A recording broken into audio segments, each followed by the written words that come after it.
अस्सलाम वालेकुम viewers, rich Pakistan का नया एपिसोड लिए मैं वो आपका मेज़बान अब्दुर्रहमान। आइए डिस्कस करते हैं आज की दो इंटरेस्टिंग न्यूज़। रवा माली साल के 8 माह के दौरान पाकिस्तान की एक्सपोर्ट्स 22 अरब डॉलर्स को क्रॉस कर चुकी हैं। एक अहम संग मील है। अल्हम्दुलिल्लाह इस साल हमारी एक्सपोर्ट्स मुसलसल बढ़ रही हैं जो पिछले साल गिर रही थी।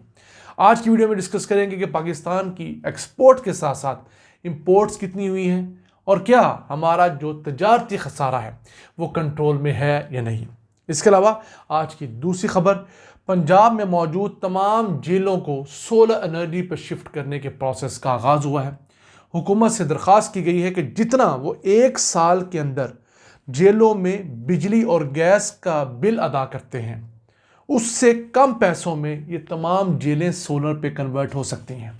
तो एक दफ़ा की इन्वेस्टमेंट कीजिए और हर साल के खर्चे बचाइए। इस खबर को प्रोग्राम के दूसरे हिस्से में डिस्कस करेंगे, लेकिन पहले चलते हैं आज की सबसे अहम खबर क्या ना।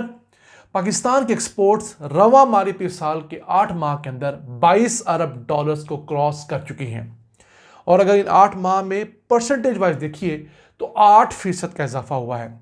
एक मुनासिब दर्जे का इजाफा है, बहुत बड़ा नहीं है लेकिन ना होने के बराबर भी नहीं है। पिछले मालियाती साल के इन्हीं 8 माह का जिक्र करें तो हम लोगों ने 22 अरब 36 करोड़ डॉलर्स की अशिया एक्सपोर्ट की थी। उस हिसाब से रवा मालियाती साल में हम लोगों ने 1 अरब 64 करोड़ डॉलर्स की अशिया एक्सपोर्ट कर ली हैं। तो माहाना हमारी जो चीज़ों की एक्सपोर्ट है गुड्स की, वो 2 अरब 75 करोड़ डॉलर्स है। अभी भी 3 बिलियन डॉलर्स का जो हमारा टारगेट था हम अचीव करने में नाकाम रहे हैं। पिछले महीने की निस्बत इस महीने हमारी एक्सपोर्ट कम हुई है, यानी फरवरी के महीने में, क्योंकि महीना भी छोटा होता है, 2 दिन इसके अंदर वैसे ही कम होते हैं और कुछ वैसे भी इंटरनेशनल मामलात के साथ पाकिस्तान की कुछ सुस्त रवि भी थी, लेकिन ओवरऑल हमारी एक्सपोर्ट्स का बढ़ना एक गुड साइन है। अब बात कर लेते हैं हमारी इंपोर्ट्स। इन्हीं 8 माह के अंदर हमारी इंपोर्ट्स भी 7.4% बढ़ी हैं। जितनी की एक्सपोर्ट बढ़ी है उतनी की इंपोर्ट्स भी बढ़ गई हैं, ये अलार्मिंग ज़रूर है। हमारी इंपोर्ट्स बढ़कर 37 अरब 80 करोड़ डॉलर्स हो चुकी हैं और इसकी वजह से जो हमारा तजारती खसारा है, यानी ट्रेड डेफिसिट, इंपोर्ट्स और एक्सपोर्ट्स के दरमियान जो फ़र्क है वो 14 अरब 84 करोड़ डॉलर से बढ़कर 15 अरब 78 करोड़ डॉलर्स हो गया है। यानी एक साल के फ़र्क से 940 मिलियन डॉलर्स हमारा ओवरऑल तजारती खसारा बढ़ा है, क्योंकि पाकिस्तान को अपनी ग्रोथ के लिए बहुत सारी इंपोर्ट्स की इजाज़त देनी पड़ रही है। और अगर बात करें हमारी माहाना इंपोर्ट्स की, तो हम लोगों ने पिछले 8 माह में औसतन हर माह 4 अरब 72 करोड़ डॉलर्स की अशिया इंपोर्ट की और एक्सपोर्ट जो की वो 2 अरब 75 करोड़ डॉलर्स की थी। यानी हमारी इंपोर्ट्स एक्सपोर्ट से 171% ज़्यादा है और यही सबसे बड़ी वजह है पाकिस्तान की खसारों की।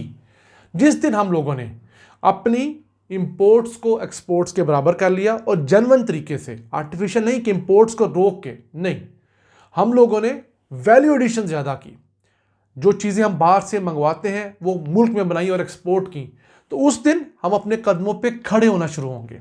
और फिर जैसे जैसे हमारी एक्सपोर्ट्स बढ़ती जाएंगी और इंपोर्ट्स उनसे कम रहेंगी या उसी जगह पे स्टेबल रहते हुए हम लोग एक्सपोर्ट बढ़ाते रहेंगे, तो यकीन कीजिए तरक्की का सफ़र बेसिकली उस जगह से शुरू होगा।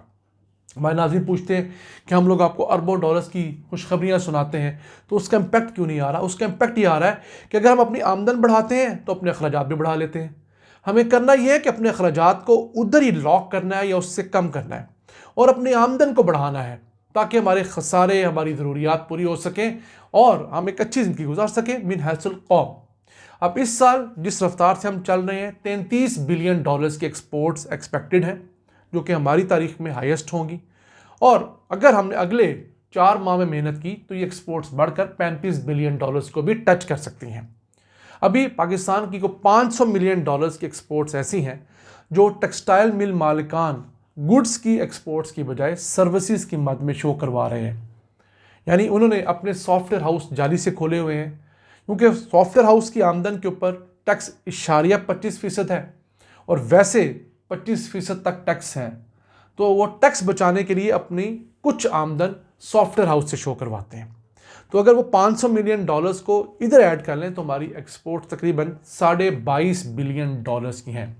ये सिर्फ गुड्स की बात कर रहा हूँ, सर्विसेज एक्सपोर्ट इसके अलहदा होंगी, वो तकरीबन $5 बिलियन के इर्द गिर्द होने की तवक्को है। आइए चलते हैं आज की दूसरी अहम खबर की तरफ। पंजाब की तमाम जेलों को सोलर पर शिफ्ट करने का फैसला किया गया है। पंजाब की दूध में 43 जेलें हैं और उनका सालाना बिजली और गैस का बिल 4 अरब 50 करोड़ रुपए से ज़्यादा अदा करना पड़ता है। अब इन तमाम जेलों को अगर सोलर पे कन्वर्ट कर लिया जाता है तो उस पर 4 अरब 35 करोड़ रुपए लागत आएगी। यानी हुकूमत पंजाब जितने पैसे इन जेलों की बिजली और गैस की मद में देती है, उससे कम पैसों पे ये तमाम जेलें सोलर पे कन्वर्ट हो जाएंगी और दिन के औकात में यहाँ पर ना तो किसी किस्म की बिजली की ज़रूरत होगी और ना ही हीटिंग की ज़रूरत होगी। अब इस सिलसिले में NRTC जो एक सरकारी इदारा है उसके साथ मुआहिदा, उन्होंने आके सर्वे किया तमाम जेलों का, जो तखमीन है वो 4 अरब 35 करोड़ रुपए है।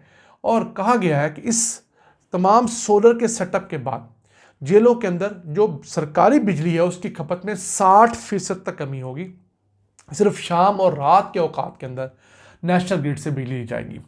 और ये जो सोलर पैनल्स हैं ये सिर्फ 3 साल के अंदर अपनी लागत पूरी कर लेंगे और उसके बाद इनकी उम्र 20-25 साल तक होती है। अगर प्रॉपर्ली मेंटेन किया जाए और अच्छी कंपनी के सोलर पैनल लगे हों तो अगले समझ लीजिए 17 साल या 22 साल मौजे मौजे हैं। एक हिसाब से एक अच्छा इनिशिएटिव भी है।